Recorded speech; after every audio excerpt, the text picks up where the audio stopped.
Okay, well, welcome everybody. Good evening. I'm Alan Packwood, and I'm lucky enough to be the director of the Churchill Archive Centre here at Churchill College in Cambridge. And I'm delighted to welcome you this evening to another in our occasional series of online history discussions relating to research projects that touch on the Archive Centre's collections. And tonight I'm thrilled to welcome Dr. Andrew Nahum, who is going to talk about his new book, Halves of Fire, The Gun and the World It Made.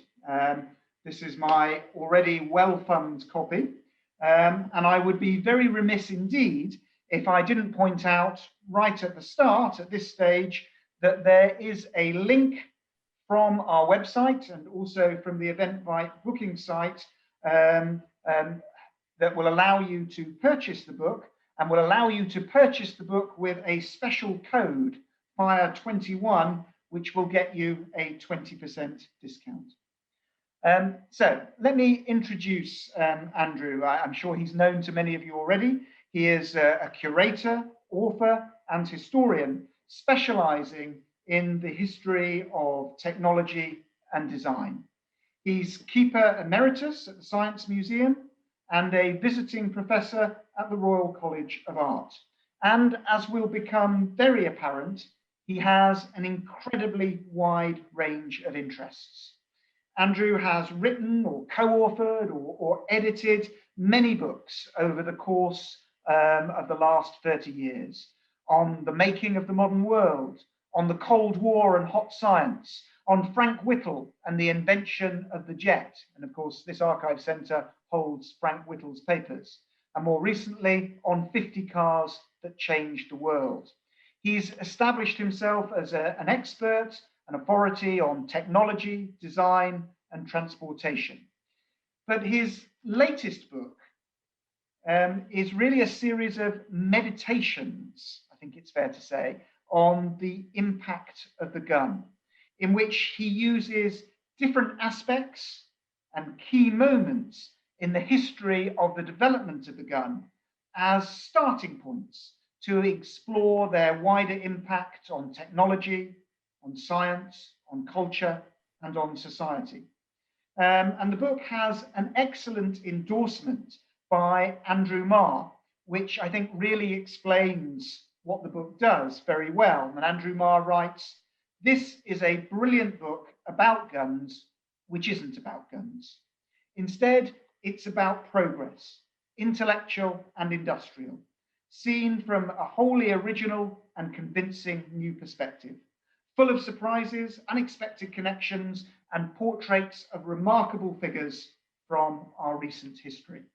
So with that endorsement, let's get into this. We want this session to be interactive. Andrew and I are going to have a discussion around key points and themes within the book, but then we want to throw this open to you for your questions, and you can use the Zoom Q&A channel, and I will pick up those questions from there. And you can start emailing those to us whenever you're ready. So, as I've just said, this is really a book about fascinating linkages. And Andrew, in your first chapter, you show how the development of ballistics in the 17th century helped open up the study of motion and how it fueled the creation of organizations like the Royal Society. In later chapters, you link developments in naval gunnery to the ultimate emergence of the State of Israel, or advances in automation of anti-aircraft defenses to the genesis of cybernetics and AI. This is an incredibly wide-ranging work. So I think the first question has to be, what led you to this concept and motivated you to write a book like this? What questions were you trying to answer, and what do you see as the main themes? Well, Alan, thank you, first of all, for that fantastically generous introduction. I suppose I've always been driven by curiosity, what caused this, what made that happen. And much of the study of history is about causality. Although I should caution that in its early years, the history of technology was animated by a kind of simple view, and an ingenious workman devises gears so one drive shaft can turn another, and then soon you get water mills, and then windmills, and so on, until we reach the steam engine and the cotton mill. And that's the old Darwinian view of machine evolution, and certainly now seen as naive and unfashionable. A more nuanced view is that inventions are socially constructed, or at least socially endorsed. There are many inventions, but few are chosen. Some are premature or just not needed. Some inventions teeter on the very brink of acceptance, just like Whittle's jet engine, which seemed improbable and unattainable until conditions changed in the 1930s and a new kind of war engine suddenly became a desirable thing. And if we think about sailing ships, men of war, we can see that even shipbuilding and a poetic machine like Harrison's chronometer were part of a broader project to rule the waves and to rule an empire. But to get back to your question, I was not trying to answer all these difficult questions of contingency and of causes, even just in the world of firearms. As a museum curator and exhibition author, I'm just simply fascinated by stories, by the interactions between people, between their machines and the wider world. I think I started with a biography of Colonel Colt, which was fascinating. And then I found a slim book by a 19th century squire called High Pheasants in Theory and Practice. He used to experiment by firing at kites. I mean, the kind you fly with a string. And I was fascinated by the combination of eccentricity and independent research in someone who wasn't an academic, but as I say, a country squire. So I can't claim to be exploring a unifying theme about guns or about technology, but simply to have chosen events and unusual people that have fascinated me, and to trace the contingencies that flowed from them, the contingencies that flowed from them and their actions. I should add something about Newton, because you referred to him. There is also an agenda to show that even pure science is not as pure as was once thought, which is why I connect cannons and ballistics to Galileo and to Isaac Newton in the first chapter. Okay, so let's pick up the story there. In, I think, your second chapter, you look in detail at the issues and the challenges and the problems of gun manufacture. And I think what you bring out and what you show is how the need for cheap, reliable, consistent, uniform guns leads to huge changes in manufacturing process. And you've just talked about how scientific history is not linear, but of course you trace a line through from the mass development of the gun through to the mass development of the automobile and the big sort of modern factory assembly lines that we see today. Can you sort of talk us through the processes and the patterns that you trace in that chapter? Certainly. I'm certainly not the first to connect the American armory system with Fordism and with mass production. David Hounshaw, in a notable book, did that. But I've, in a way, projected this history beyond that, before it, if you like, and after it. So I'm very intrigued by the progress from hand manufacture to machine manufacture, and the process by that was achieved. There's often a misapprehension about accuracy in the pre-industrial world. 18th century guns, pocket watches, for example, could be extremely accurate with regard to their own internal fits and sizes. But the point is that each working part was adjusted and sized to work with its fellow. so they all run harmoniously and without friction. And this takes immense skill and long apprenticeship. So each gun or each watch is a virtuoso creation, but the parts are not interchangeable. So one could argue that the standardization of parts was almost an intellectual ideal as much as a practical and commercial one. And it really arose partly out of Enlightenment thinking about craft. And in that context, it's intriguing to note that Denis Diderot referred to craftsmen as secretive and enemies of society, which is quite an interesting thing. The idea that privilege could be even, the concept of unfair privilege could be applied to craftsmen who had spent a long time learning their craft.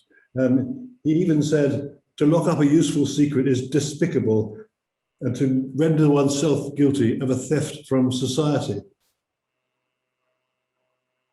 But in my view, the craftsmen were not so much secretive, they simply did not have the language to diffuse and amplify their craft to people who had not learned the trade alongside them at the bench. That is why the American Armory project took many decades to come to fruition and a huge amount of money. So there's a need to unpack a craft, to understand what all its components are. And by the components, I mean the different metalworking practices, the way parts are defined, the technique of engineering drawing. And it's worth noting that in the era of craft production, there was no engineering drawing. There were models, there were examples. The idea that you could render a part into an unambiguous two-dimensional drawing was new. And so was the idea that you could gauge parts uniformly. So these are all things that had to be developed anew. So my argument is that it was not the secrecy of the craftsman that made this a long and difficult process. It was the intense intellectual difficulty of disassembling what a craft production really is and then reproducing it in a, if you like, a unitary sense, piece by piece, machine by machine, part by part. And what I found particularly interesting in this chapter, of course, is that things don't quite come full circle because, of course, the technology is revolutionized. But you start with the craft workshops. You move through to the sort of the mass production lines of the Model T Ford, the one that we're showing on the slide, where the role of the human in this process is reduced to a very basic function, one person doing one job over and over again. But you then follow the process through to the present day and illustrate how it has changed again to reintroduce that element of craftsmanship, to reintroduce that element of human flexibility into the process with the way companies like Toyota now work. I'm glad you raised that because I wanted to discuss it. Mass production was often referred to as de-skilling, and it was often seen that way by many of the operatives. In a sense, you could argue the opposite. The skilled people retreated from the general assembly and from making one watch at a time, and they became concentrated in what was usually called the tool room. Some of them were tool setters who went out into the factory floor. So the skills were still there, but in a sense, the genius of mass production was to find a way of amplifying their skill, extending it. So in a sense, the skill of one person was not expended on one thing, it was expended on machines that could make 1,000 things. Obviously, that meant other less well-trained operators had to mind the machines to do that, but Ford's argument was, and he said, I'm making a better world. His argument was that it had extended prosperity to everyone and it gave the worker the power to buy their own products, if you like. So skill was put into the machinery and the gauges. Nevertheless, it's true, craftspeople did lose a certain degree of freedom before the factory system, and this was extinguished by the New Order, which Karl Marx said robbed work of all charm. There's a phrase I just must quote to you. Not everybody, of course, liked Fordism, even when it was an innovation. When the Fiat factory at Lingotto was built, which was really the first, if you like, Fordist venture outside America, local opponents called it an island of America, implying that it was antithetical to everything that was Italian and special in terms of craft and production. And an American critic who went to see Ford's Highland Park factory said, "The sound was like a million pigs dying or a million souls being dragged into hell." Again, and would you say then that it's perhaps a recurring theme in your book is the role of the person in the system, and the question, to what extent there is still a place for the man, the woman, alongside the technology and the automation? I absolutely think that. Machines to me are interesting because of the people that invented them, made them, used them, repaired them. And what your remark implies, or your earlier remark, is that mass production was not a static thing, and that particularly with the Japanese system, what some people call the Toyota way, the Ford system, in a sense, was replaced or seen as being wasteful and inflexible. The Toyota experts thought they could do better, partly by the techniques like just in time, making the parts flow from suppliers to the workplace and not stocking huge quantities. But also they realized that mass production was a social act as well as a mechanical one. And so the social relationship of the shop floor, shall we call it that, was important to them too. We thought that it was strange and perhaps even cynical when we found that company workforces dressed in the same uniforms, ate in the same canteens and so on. That seemed quite unthinkable, say in the British car industry in the 1960s. But these were valuable insights, because without the social engineering of the workplace, it's seen as a hostile, antithetical place to be, with a billion sinners being dragged into hell. So you've just talked about the sort of the importance of the person, and that is sort of one of your main motivations in researching this. And of course, there are some great characters throughout the pages of this book, and I'm pleased to say that the Archive Centre has the papers of some of them. And of course, they don't come much more eccentric, more colourful, and more interesting than Admiral Lord Jackie Fisher, the British First Sea Lord, immediately prior to in the Edwardian period, and then at the beginning of the First World War, and the man credited with driving through the transformation of the British Navy. You have a wonderful description of him. You describe him as an elemental, some said demonic figure, obsessively committed to his own vision.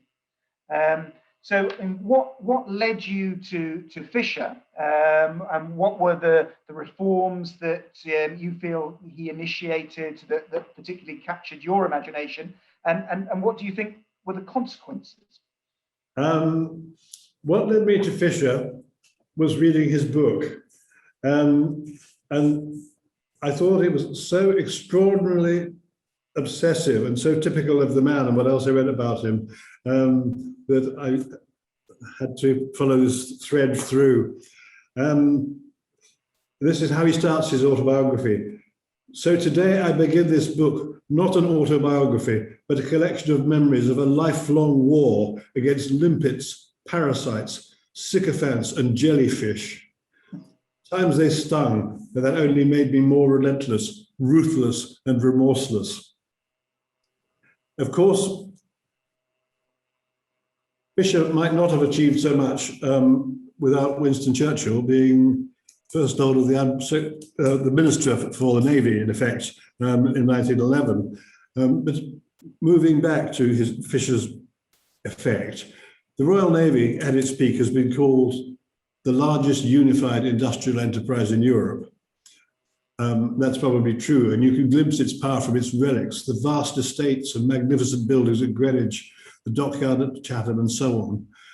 And yet it had not fought a battle, it had not fought a major battle since Trafalgar in 1805. But in that time, everything had changed. And Fisher, as First Sea Lord, had to set about modernizing the fleet. Ships had moved from wood to steel and iron, to steam, not sail, to armor plate, to huge new rifled guns which could strike from miles away. But none of this was really tested against a major foe. And Fisher's achievement was to reform this vast bureaucracy and its inevitable inertia in such a huge organization, and to prepare for the next war, or perhaps to deter it. So his program included new ships like HMS Dreadnought, the first all-big gun ship, launched in 1906, and her successors.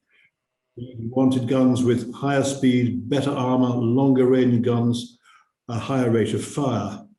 And moreover, accuracy was not a high priority in the pre-Fisher Navy. Smartness was, seamanship and ship handling was. Fisher and his acolytes made it a major objective. And as I said, in 1911, Winston Churchill became the First Lord of the Admiralty. We should note, by the way, that he was originally an economiser in the Liberal government, with a particular interest in diverting money to that Liberal government's social programmes. But by 1911, he saw the need to accelerate the shipbuilding programme to keep up with the growing German fleet.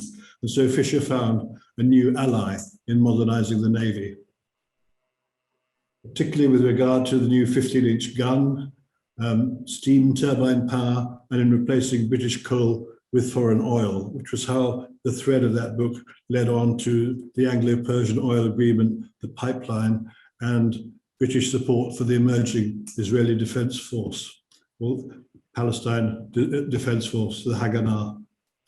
But even Churchill was slightly rueful about Fisher, and he reflected at one point, "We beat them out of their slumber, but could we not have had the Fisher reforms without the Fisher methods?"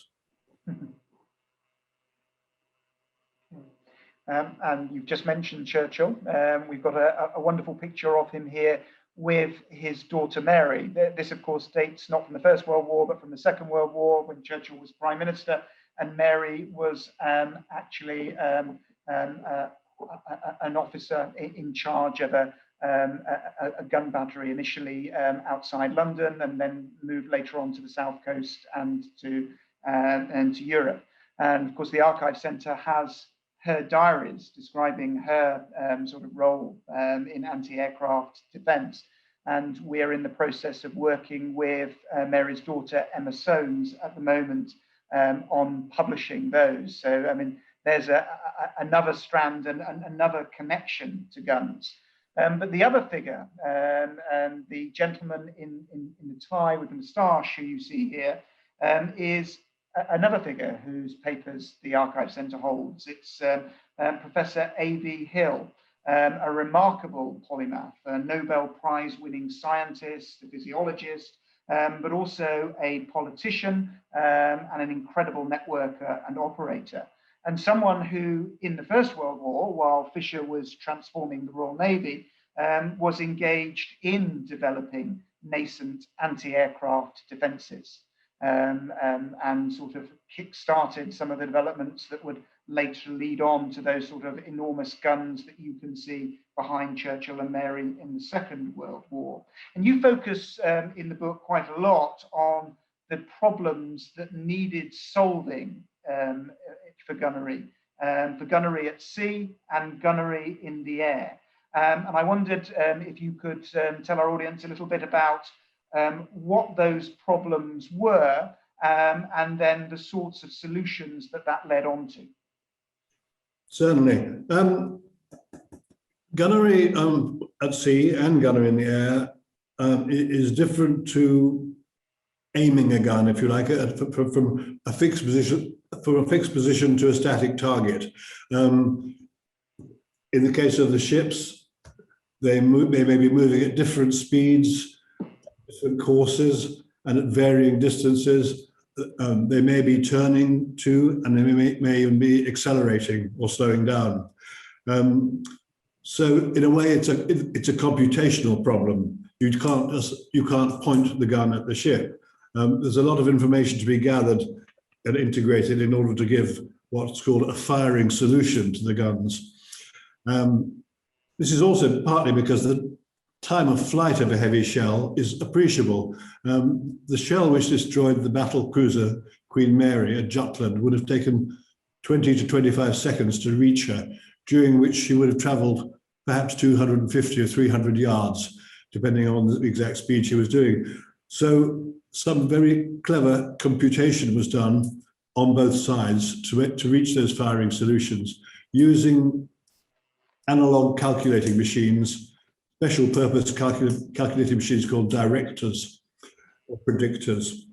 In the air, and this is where AV Hill comes in, the problem is complicated by the fact that the gun is static, but the aircraft can move in 3 dimensions. It can vary its height as well as steer left and right. It's more agile and it's faster.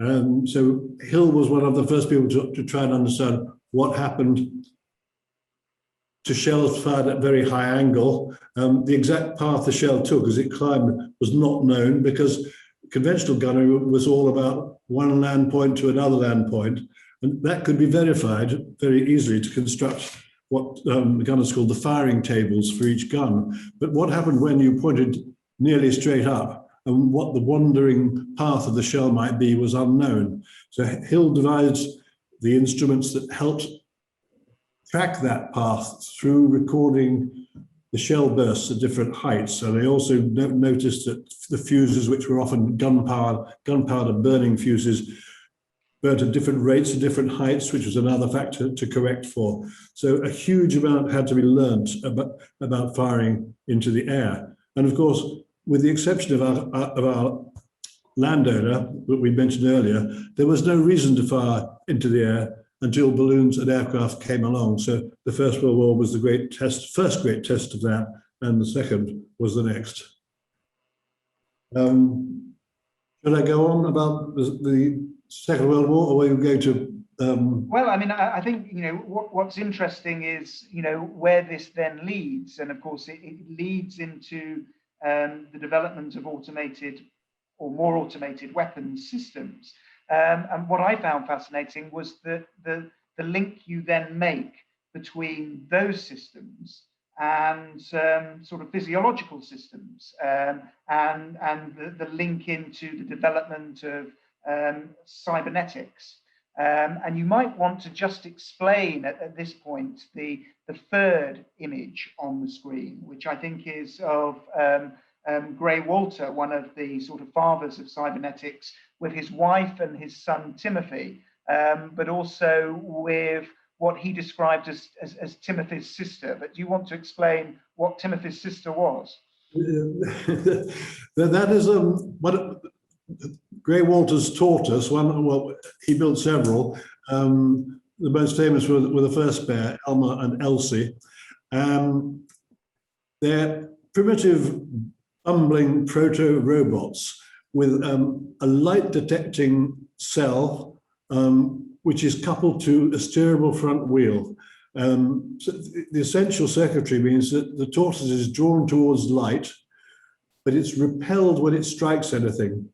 And the scanning cell also rotates, so it's able to, if you like, to look around the room. At the same time, it has its own light. And so if you put a pair of them together, they see each other or not see each other, and they make a kind of curving path to each other and then bump into themselves and back away.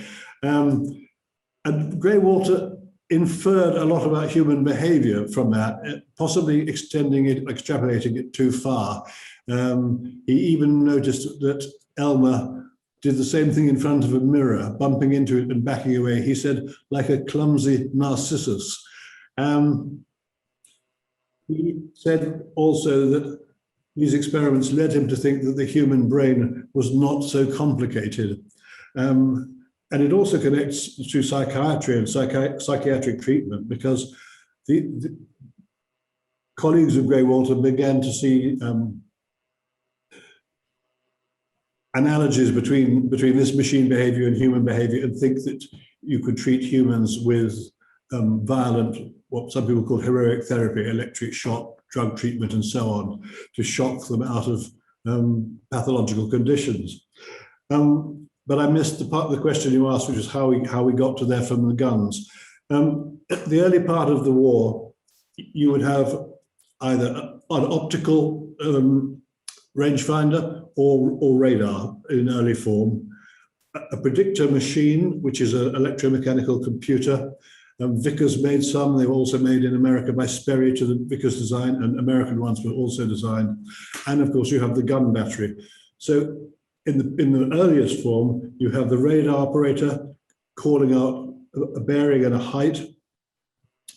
You have the predictor operator driving the computer, if you like, and calling out the results, which are the angle of the gun, the elevation of the gun, and the fuse setting. And you have the gunners making all those adjustments with manual wheels.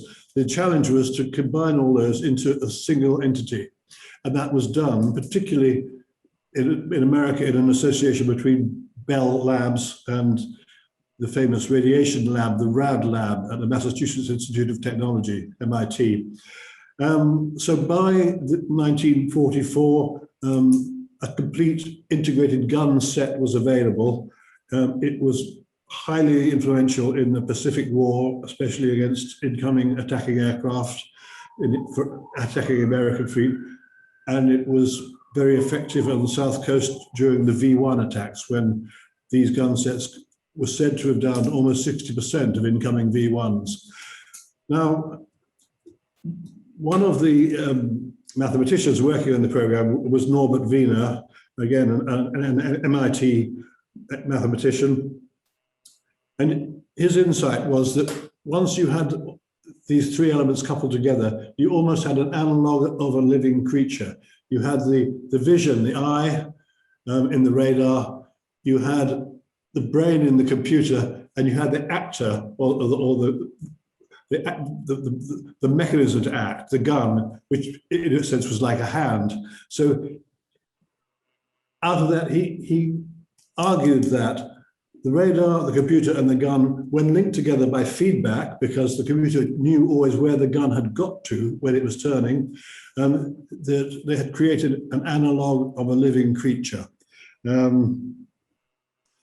And he coined the term cybernetics to describe this new subject, a subject that many people and his followers considered would reform in artificial intelligence, computing, politics, law. Their ambitions were endless. And I think that's interesting, because of course in the popular narrative, the sort of modern computer, robotics, artificial intelligence, they tend to be traced back to operations like Bletchley Park and individuals like Alan Turing and to the code breaking. But I mean, I think if I'm understanding correctly, what you're saying here is that there is another very strong strand that comes out of the practical developments in gunnery. Yes, that is certainly the argument. Alan Turing, incidentally, saw the tortoises at the Science Museum in 1951, but they were very inert that day. And his friend Robin Gandy said they were suffering from general paralysis of the insane. And of course, Turing pioneered many of the concepts that led to let's say, artificial intelligence. But the argument here is that the fast, reactive, local, small-scale computers were very influential in this movement too. A lot of the people who, well, let's say the radar war and the gunnery war brought together physiologists, biologists, physicists. It's said that the Cavendish laboratory in Cambridge almost shut up shop overnight at the outbreak of war, as physicists went off to join the radar program and to learn about radar. And so there was an incredible fusion of psychologists as well, with electronic engineers and so on. And this spilled out into the post-war world. I should point out that Norbert Wiener was a fantastic propagandist for his subject. So that cadre of let's say, analog small-scale computing people spread out into the world. It was spread to the Machine Intelligence Department at Edinburgh University, where Donald Meeke arrived, who had been a co-worker of Turing at Bletchley Park. So there's a very, very strong and clear link from the gunnery program, the radar-directed gunnery program, to the early emergence of artificial intelligence in Britain, particularly, but also in America. It's worth adding, perhaps, that AI was oversold in the early years, and for a long time there was great suspicion about it, and the feeling that it overpromised and underdelivered. But that is changing now. And for those who are interested in following up and these developments, this process, the Churchill Archive Centre is actually very, very strong in this area. We have the personal papers of many of the key wartime scientists, people who are engaged in work on gunnery, on radar, and so do encourage people to go to the Archive Centre website and to look at the range of collections. People, when they think of the Churchill Archive Centre, tend to think of Winston Churchill's papers, perhaps of Margaret Thatcher's, but we have some 600 collections, and from the very beginning we have collected the papers of prominent scientists, technologists, and engineers. And Andrew, I'm incredibly grateful to you for highlighting some of those collections and for coming in and using the material. We don't have that much material, it has to be said, relating to the American Wild West. But again, one of the great things about your book, I think, is how it looks at the impact of the development of the gun in different places at different times. And you talk in one chapter about the development of the Colt pistol, about the development of armaments in the United States, and the impact that had. You show the huge destructive power of the gun in massacring the Native American population, notably at sort of Wounded Knee in 1890, and also, of course, exterminating the buffalo on which they were dependent.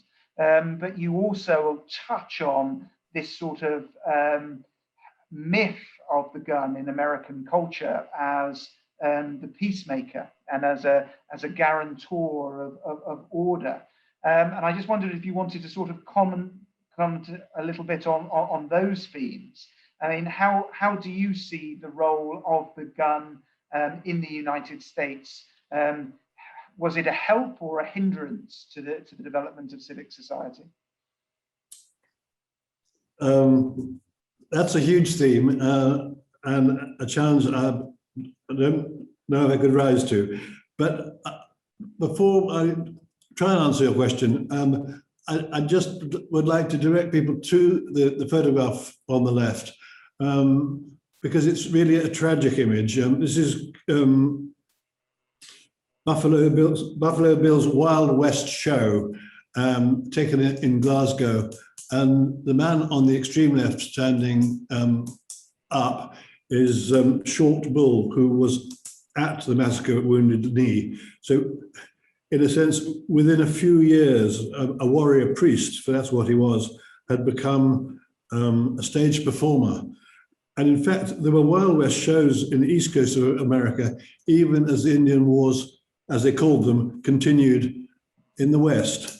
So there's an extraordinary paradox there. But of course, the role of the cult and the other arms is not simply about the Native Americans and their displacement. It's also about the struggles in the West and the emergence, or eventually, of civic society. I refer to a remarkable book called There Must Be a Lone Ranger by Jenny Calder, about cowboy culture, if you like, or about the population of the settlement of the West.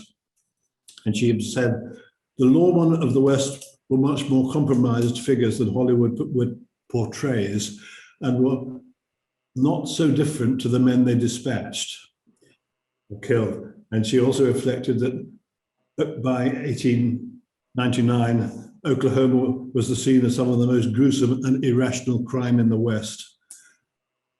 Even Wyatt Earp was a somewhat equivocal or ambiguous character, a gambler, saloon owner, and alleged pimp. So how did such a heavily armed, often violent frontier society settle down to become ordered, civil, and generally law-abiding? This is not just a question concerning the United States, obviously. No doubt there really is a social contract for civil order, because most people will prefer a state of harmony to one of disorder, or what Hobbes called the endless war of all against all. But it seems to me that we don't really understand where civil order comes from and how it can be retrieved when it breaks down. You know, after all, that opposing violent societies takes immense courage and independence of mind. I'm reminded that Edmund Burke, in Reflections on the Revolution in France, talks about the preciousness of civil society and on its fragility, but much less about its origins. So I think, in a way, the gun is not the key element here, given that many of the ideals that we cherish, like democracy and justice, were codified long before guns emerged. And of course, there is a Churchill connection here, because as a young boy, he went to see Buffalo Bill's Wild West show when it appeared in London. So he would have been a witness to this, and no doubt as a young boy, very excited about all of the gunplay. But perhaps sort of following up from what you've just said, I mean, you talked, it's the role of the gun starts to play in popular culture that you touched upon, and within the book, you highlight the personal stories behind some of the sort of key, iconic, for want of a better word, weapons that have been developed in the course of the 20th century. So you have the Colt, but you've also then got the Maxim, and I think that's Hiram Maxim demonstrating his machine gun to his grandson. But you also talk about the role played by Kalashnikov. You talk about the development in the United States of the Armalite machine gun. What do these stories of these individuals and of these sort of weapons tell you about the societies and national cultures that created them? They all reflect their own cultures very much. You mentioned specifically Colt, but we could also refer to Maxim. I mean, he was a bombastic Northeastern American, incredibly strong. He was meant to be able to fight anyone and knock them down. He grew up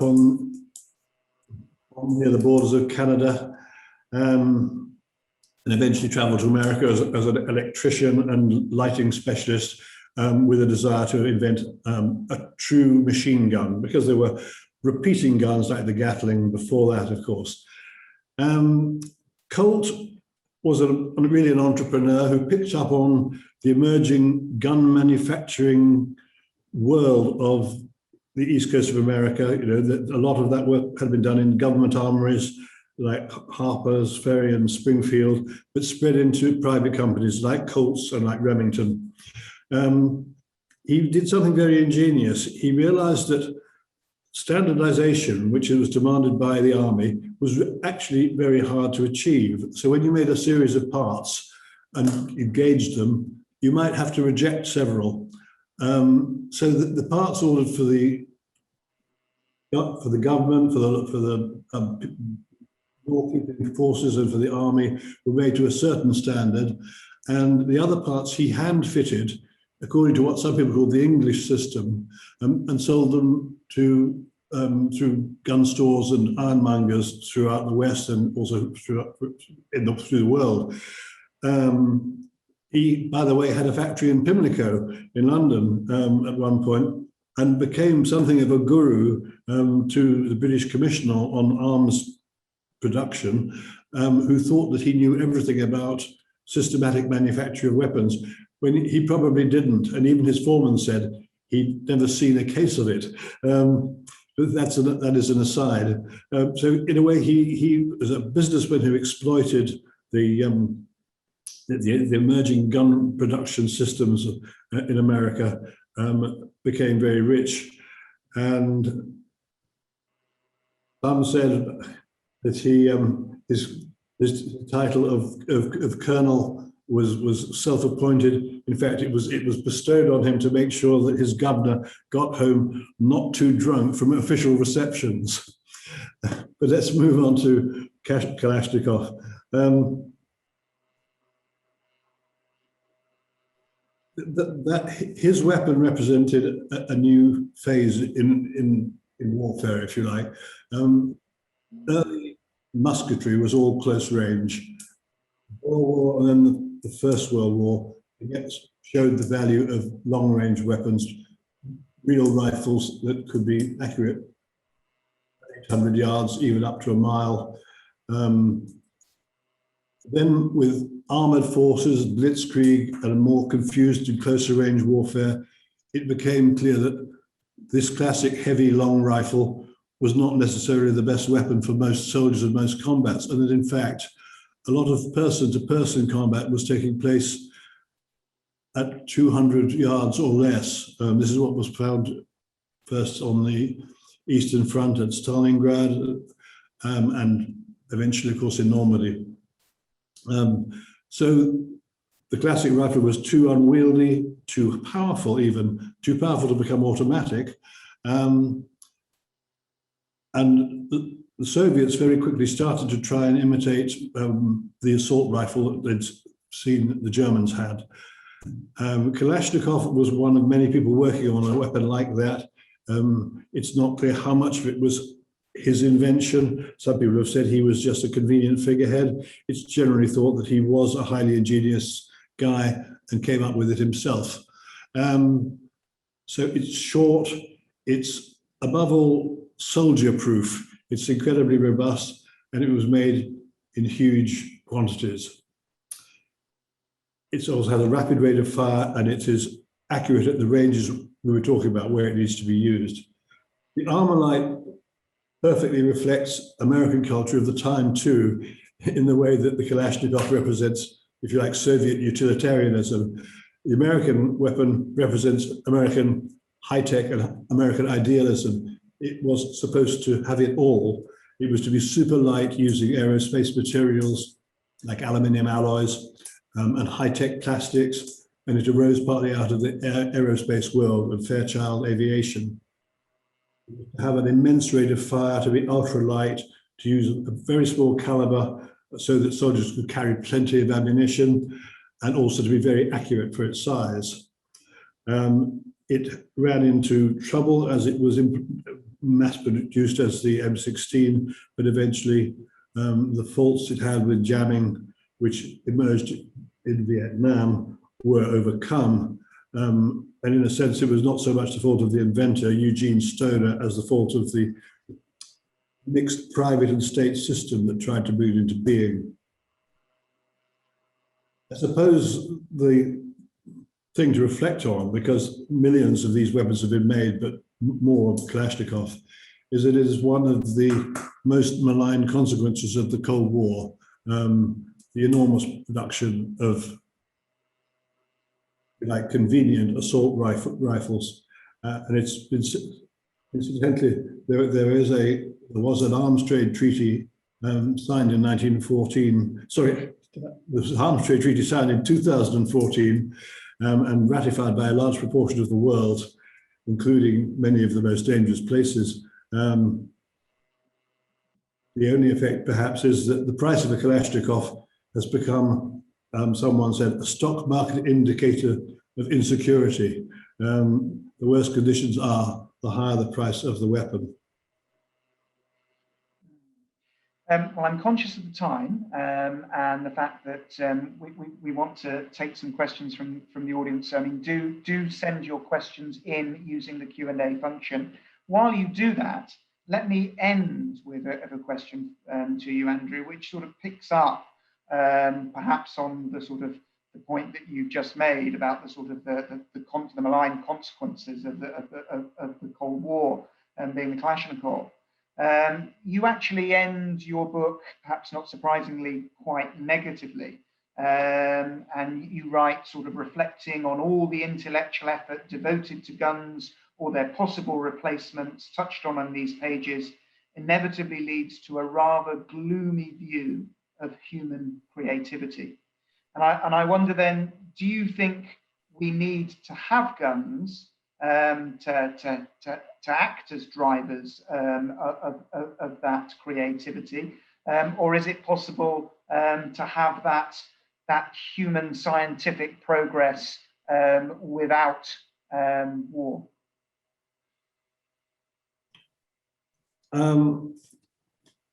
That's a key question. It's been widely assumed that warfare drives science and drives technology, and also widely contested. Even Sir Henry Tizard, the great defense scientist, disputed that and said war simply deflected attention from what needed to be done in fundamental science. Intelligent beings, I'd argue, inevitably improve the things they have, whether they are guns, lathes, hand tools, kitchen equipment. And if you take a strictly evolutionary view of the world, you could argue that everything we've seen, from steam engines to guns to H-bombs, in a sense inevitably emerge from intelligence and from the first self-assembling molecules in the primeval ooze, but that's a little bit off-piste. So I see gun development as an almost inevitable concomitant to human ingenuity in general. And some people are very fascinated by guns and gun mechanism and weapons and weapon mechanism, however much we may regret it. Some people want to invent a better mousetrap or a better computer operating system. But the personal, the creative instinct is perhaps the same. There's something irresistible about the play of forces and kinematics in a gun action to a certain kind of inventor, because they are very, very difficult problems. High speeds, huge forces, and also requiring immense reliability. But I should finally say that Hiram Maxim, who we spoke about earlier, the machine gun inventor, did invent a better mousetrap. When he worked in the granaries and mills of North America, he noticed that the ordinary mousetrap had the defect that it only killed one mouse at a time, and then it was closed down for the rest of the night. So his improved mousetrap went on killing mice all night. And then he moved to England and invented the machine gun. Okay, well, I mean, that's, I think, a slightly more positive note on which to end our discussion. I'm looking now in the Q&A function. Does anyone have any questions? I know we've covered an enormous amount of ground.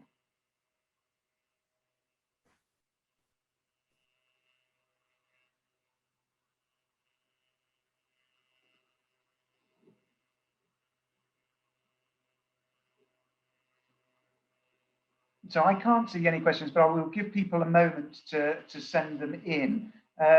While we're doing that, Andrew, I was going to ask you whether the book, I mean, obviously it is tied very closely to particular artifacts, many of which I'm assuming are in the collections of the Science Museum. Are there any plans to pull together an exhibition to accompany the publication? That wasn't a thought, and it wasn't the intention behind the book. I mean, in general, the Science Museum has not dealt with strictly militaristic topics for good reasons. I mean, there is an Imperial War Museum, so although it does show a lot of military machines, aircraft, for example, they have generally been represented as examples of technique, engineering development, and so on. So I don't have any personal plans for a gun show. Okay, but the book, I should say, is beautifully illustrated throughout, with a range of images, which must have been a real challenge to select. But we do have a couple of questions in now. So we have a first question from Kevin Doyle. And Kevin asks, do you think there are other inventions that have had a more profound impact on society than guns? The first thing that springs to mind, obviously, is the computer. People used to talk about the huge change in people's lives that took place in the Industrial Revolution. The change from, say, going from, let's say, York to London by coach, taking 3 or 4 days, and then doing the same journey in a train, and even maybe living long enough to witness the development of photography and the telephone. I think I'd say that our generation, or my generation, has seen even greater changes, moving from the phone with a wire into the wall, to the things we carry around, to this sort of communication we've got now. So let's push computers up there, although many people would say anesthetic surgery or dentistry should come top of the list. And then moving on from Mark Lee, we have, what contemporary weapon, small or large, today has captured your interest? Hello, Mark.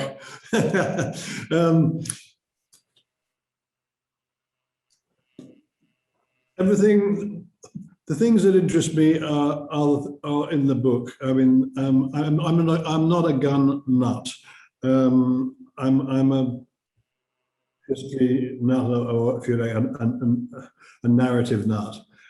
And I'm going to answer a different question in case it doesn't come in, which is, if we accept that gun development, or if we accept that war drives development in such a powerful way, what else could do that? Has anything else ever done it? One of the few things that spring to mind really is the space race, which you could think of as a proxy form of warfare, but luckily one that wasn't a war. And I reflect that the current and growing climate emergency may be such a thing. It may be the kind of event which almost uniquely has the power to harness creativity, funds, and determination in a way that generally has only been done by warfare. And of course, in the book, in a chapter that we haven't touched on in our conversation, you do tell the story of the gun that never was, which of course was the Ronald Reagan sort of Star Wars initiative, and the huge space rays and beams that were going to be developed. Yes, the X-ray laser promoted by Edward Teller, father of the hydrogen bomb. I talked about the X-ray laser because, in a way, it seemed to me mythic gun, almost, if you like, the idealized gun, one with no bullet drop, a perfect line of sight, almost instantaneous action at the speed of light, although it was never realized.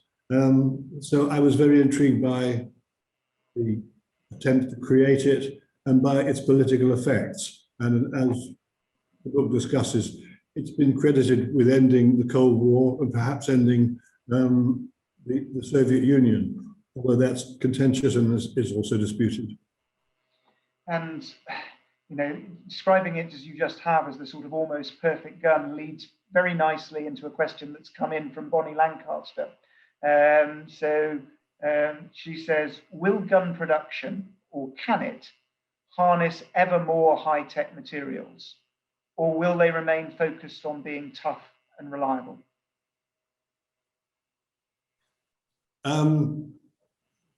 One of the designers of the Armalite in an interview was talking about the jams, the stoppages that the weapon was having when it went to Vietnam as the M16 assault rifle. And he said that by some mischance, the cartridges that were supplied were more powerful than the ones that it was designed for.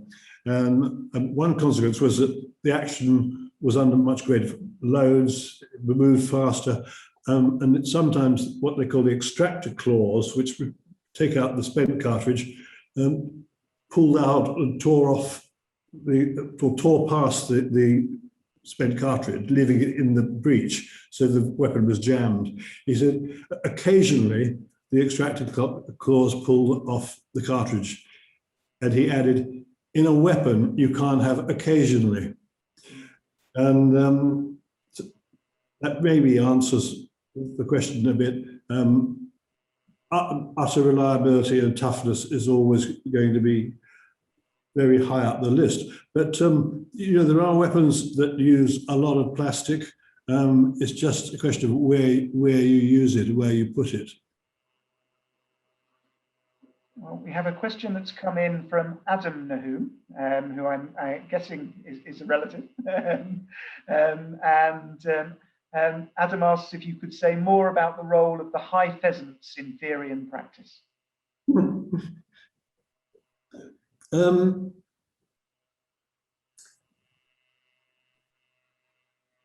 If you'd ventured onto a Berkshire estate sometime about 1920, you would have found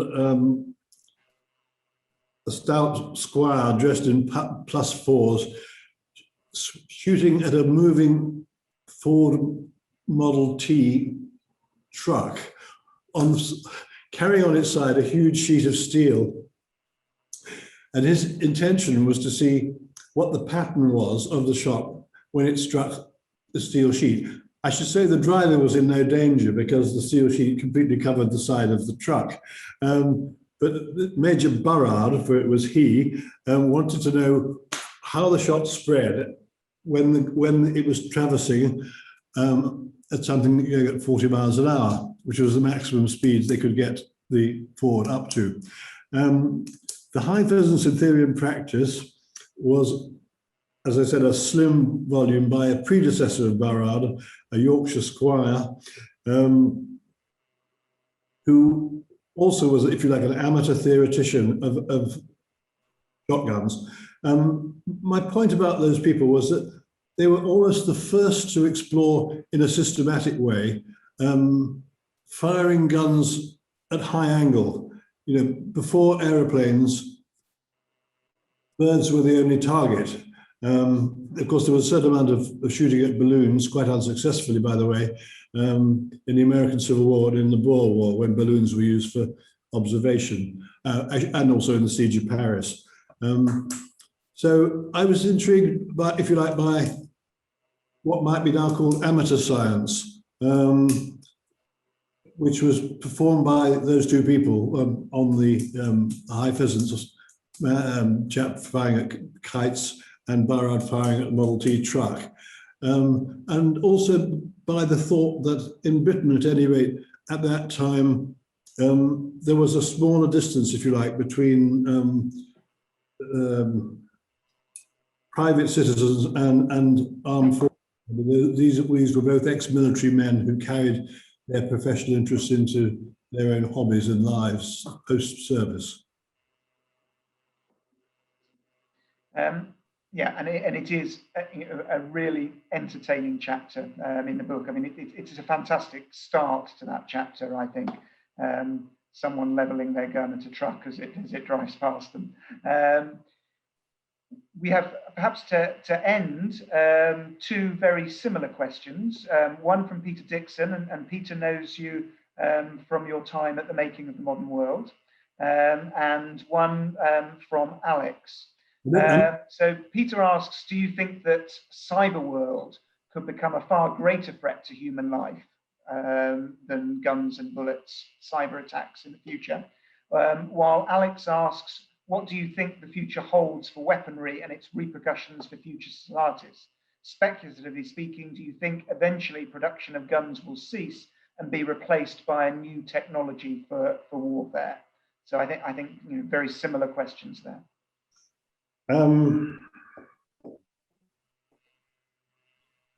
It's asking you, having sort of exhaustively explored the past and talked about the present. Of course, it's asking you to cast your mind forward to the future. It's hard to see, to take the first question, how cyber war could ever be as threatening to individuals and to life as, if you like, real weapons.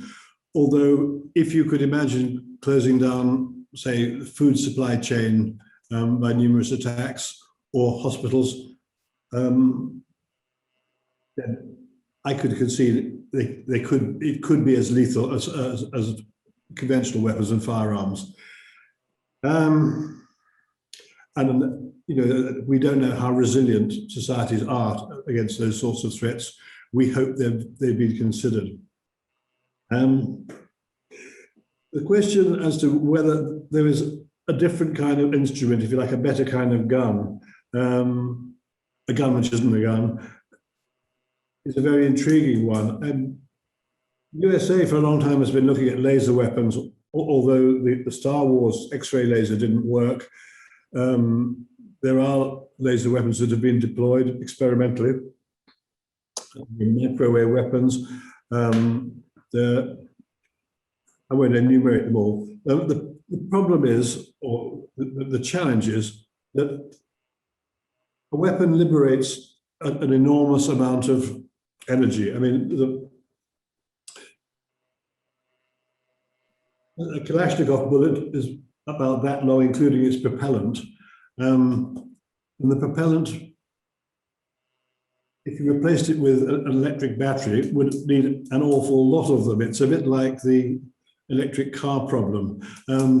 A field gun, which fires, let's say, 10 or 20 miles, is driven by propellant about the size of a loaf of bread or a large loaf of bread.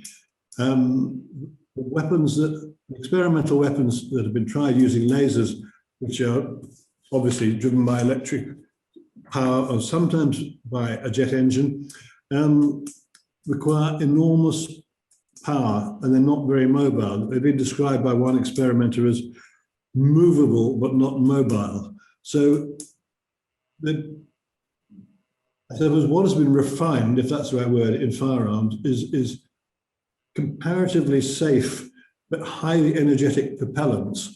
So in order to emulate them by other means, you have to have, let's say, batteries which are as energetic as a firearm cartridge. That really implies that the battery is as dangerous as a firearm cartridge if it was mishandled. So it's hard to see the replacement coming along very soon. Well, having explored the past, present, and the future, I think we should probably bring things to a conclusion there. There are other questions that I haven't got to. There are clearly other areas that we could have explored about design, about the psychology of guns. And I very much hope that there will be future occasions. But in the meantime, I would advise you all to invest in a copy of the book, because I'm sure you will agree with me that we've had an absolutely fascinating talk to whet our appetites, one that has sort of ranged across subjects, across continents, across time zones. And so, Andrew, incredibly grateful to you. And I can only echo the words of one of our participants, one John Roberts, who has written in the Q&A, great talk. Thank you, Andrew. Well, thank you so much for the chance to participate, Alan. I really appreciate it. And thank you to all the audience for joining us this evening. And I will remind you one last time that you can purchase the book through the link on our website with a discount code that will give you 20% off. And it's certainly well worthwhile doing so. It is a great read. So with that, thank you all very much. Have a great evening. Good night. Good night.